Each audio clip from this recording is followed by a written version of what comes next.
Good day, folks. Nice to see you today. My name is Dustin Cormier. Welcome to How to Rock Astrology. Today we're going to talk a little bit about what it's like in the bedroom, and also we're going to spend a lot of time talking about the psychology of Sun in Scorpio with Mars in Virgo. An interesting little placement. If you want to know a little bit more about me, visit my website, dustincormier.net, where you can read my book, Psychedelic Erotica. And this is a glimpse of my chart, just so you can see what I'm about, so you can see the person giving you this info. So welcome. We've been stewing throughout this series on, this is the Mars series, and right now we're talking about Mars and Virgo. That's where we've been hanging at. If you want to read a lot more about, if you want to hear about Mars and Virgo at its pure nature, I've got a video at the start of the series that just talks about Mars and Virgo. Mars in Virgo is still close to its debilitation point, that being Cancer. And the closer any planet is to its debilitation point, the less it can express its natural potentials as a planet. Mars, being the warrior, does best when it's like teaching itself to be a warrior, pushing itself to act reflexively, and training and cultivating its logic, and seeing itself cultivating the discipline that gets it farther. When Mars is closer to Capricorn, it's a cold winter solstice energy. So Mars always does better when it's close to Capricorn. It can see, it looks to build on its relationship with itself and others and with its reality. It cultivates its energy field constructively and mindfully when it's in Capricorn. That's Mars at its best, really. When Mars is closer to Cancer, this instinctive planet only feels good. It focuses more on how it feels, and it's reflexive in the wrong sort of way. It's when Mars is close to Cancer, it's nervy, it's agitated, and it feels best when it feels energized to act when it feels good. Cancer, right? Which is not how a warrior is supposed to think. A warrior is supposed to be able to cultivate its capacity no matter how it feels, just by whatever situation you give it. On top of that, Mars in Virgo is not the best placement because Mercury is an enemy to Mars, straight up. Mars in any placement, in any sign that rules Mercury, Mars blends its energy with Mercury, which is it's thinking too much. Mercury represents Earth. It's thinking on the ground. So this can make this person deliberate well. When it's got a plan, this person probably loves to express itself through a well-intentioned, delegated plan. What happens is that the person gets a lot of, this creates a nervous energy in the nervous system, and impulsive energy. It's like an idling car. It's got lots of energy to go somewhere, and it's trying to just plan out what it wants to do, and all this planning often leads to not actually doing. This relates sexually as well in all the Mars and Virgo people. It's a slow, deliberate energy where Mars wants to express itself deeply, naturally, especially with sex and with passion, with lovemaking. Oftentimes with lovemaking is you've got to just take what you want. Our lovers appreciate in us when we take what we want and say, this is mine. This is my sexual energy. With sexuality, with Mars, it's juiciest when people are dealing from the serpentine, spinal truth of the matter. Take me as I am, because then I can take you as you are, and then there's honesty, and then there's nothing in the way of us understanding our sexual prowess and energy, but of each other and of ourselves. Mars in Virgo thinks a lot about what is my sexual energy. And that's not really like Shakti, you know? Shaktipat is just supposed to be like, oops, here it is, you know, and it's hungry for its own thing. A Mars in Virgo can come to understand this and then deal with it. But most times, in all things with Mars and Virgo, there's a lot of thinking that gets in the way of one's doing, of the heart, and of the other head, or the ovaries for whatever gender you're at. What we're blending into this is a sun who thinks a lot about sex. Mars in Virgo is very sensual and earthy, and it energizes. Virgo's earth energizes the body, energizes the nervous system. So this person loves sensuality. They're deeply sensual, and the sun being in Scorpio amplifies that even more, because the sun in Scorpio is a fixed water sign. It fixates on pleasure, on orgiastic, ecstatic, passionate expressions pouring out from itself, and it also loves to see it in others. The Mars in Virgo here wants to plan out their partner's ecstatic response, because the sun in Scorpio, you know, it's the 8th sign, blends with the 8th house of things, so it's about this fusion. And they love, I'm a Scorpio myself, I'm Scorpio sun, and I love to see my partner's ecstasy, because it almost feels as rich to me. Their ecstasy feels just as rich to me. Especially the Mars in Virgo wants to plan it out and then see it, and then see how their plan is getting their partner off. You know, this person might even, with the sun in Scorpio, there's probably a machismo and a desire to have the partner's ecstasy in the palm of their hand. Of course, just, you know, it's an interesting thing, because both these planets are close to their debilitation point. The sun is debilitated in Libra, just next door, and Mars is debilitated in Cancer, which is kind of almost just next door. So there is this person is almost like taking themselves out of the sexual experience in a way that, like, even the sun in Scorpio doesn't really want to do.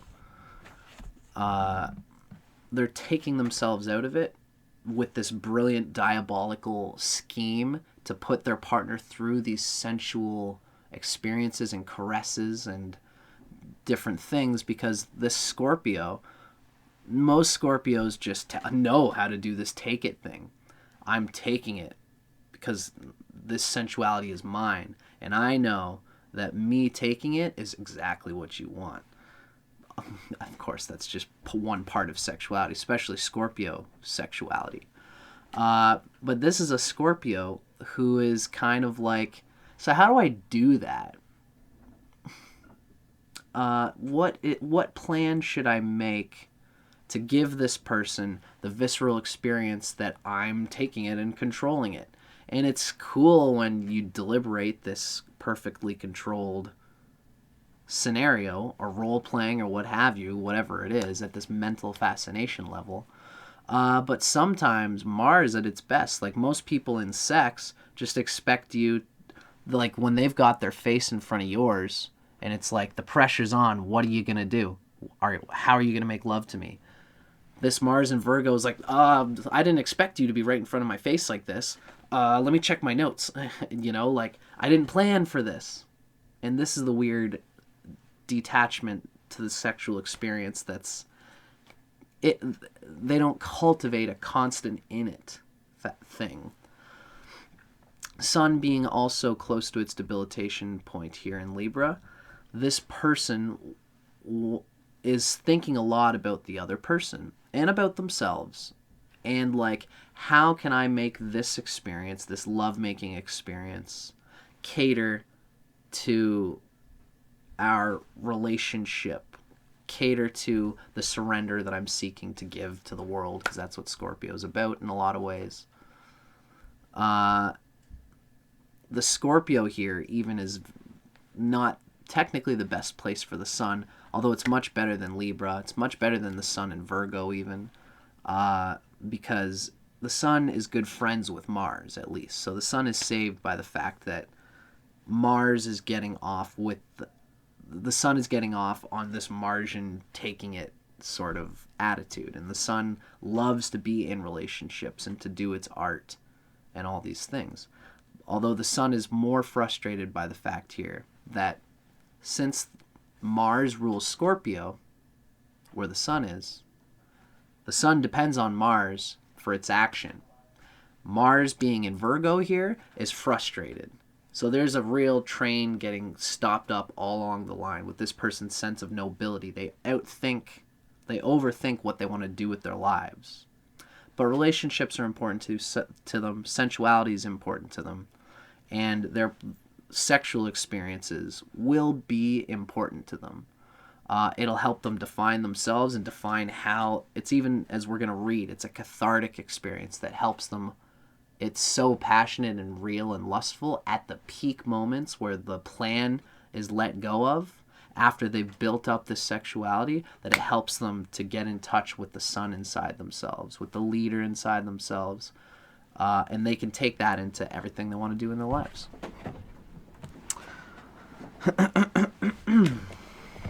So that was my personal rendition of this sign combination. Let's check out Erotic Astrology by Phyllis Vega, see what it's like, according to this author, which you can see in the description in the comments, what it's like to have the sun in Scorpio with Mars in Virgo in the sense of the bedroom, the boudoir, the sensual. Sun in Scorpio, Mars in Virgo. Although you seem cooler and more intellectual than many Scorpios, in purely personal matters, your actions are based on instinct and emotion. Your public discretion with the Mars in Virgo tries to look, it's like Mars is using Virgoan intelligence and refinement and a detached perspective to get what it wants in life, because Mars is the bulldog of the sun. The sun in everybody's chart uses Mars to get what it wants. And the Scorpio, which is sleuthing and sensual and sexy and quite ambitious, is using Mars and Virgo to get what it wants, which is refined and it's an honest character. It's thinking about rules, thinking about words and laws and trying to abide by them and trying to be a good boy in a lot of ways. It's probably part of their sexual subconscious. Your public discretion with Mars and Virgo and this good boy thing, it doesn't mean that you lack passion in private. I keep saying good boy, but I should say good girl too, whatever gender you identify as. Behind closed doors, you take your time, moving slowly and steadily towards intimacy. Your sensuality runs deep, and you believe that proper lovemaking is more than just technique. It's got a raw primal factor to it. Nevertheless, Virgo's innate modesty does make it difficult for you to openly express your needs and desires in the bedroom. While overcoming your initial inhibitions can be challenging, with a partner you trust, vigorous lovemaking is cathartic and helps cement the loving bond between you. This person finds the right partner, especially, these are both feminine signs. So for a man, if a man can find a partner that they trust, that communicates that they are not judging you for being what you are, darling, just be what you are because I love it. Especially if this person finds an earthy or a watery partner, I should say. Gosh, I'm trying to be. If this is a man who finds an earthy and watery partner, the partner can communicate that I love you for what you are, and this will help to let down the defenses of the Mars and Virgo that's so antsy and nervous, and they melt into the sun in Scorpio, And that's good for both of them, and that's good for this person's soul. Can feel like they're helping them grow. Same thing for a woman who also is the same way. It won't be as emphasized because a woman might feel more okay with this, like, thinking about the perfect plan to how to please their lover. But no matter what the gender, this person overthinks things, and sex is definitely a helpful way for them to release the tension that they hold on to. Mentally, physically, emotionally. And hopefully they're going to try to find somebody who they really like, have a good soul factor sharing that enriches this experience of letting go of this tension. I hope you guys dug that. Let me know in the comments if this hit the point for you. I'm Dustin Cormier for How to Rock Astrology. I'll see you guys on the flip side. Thanks for watching.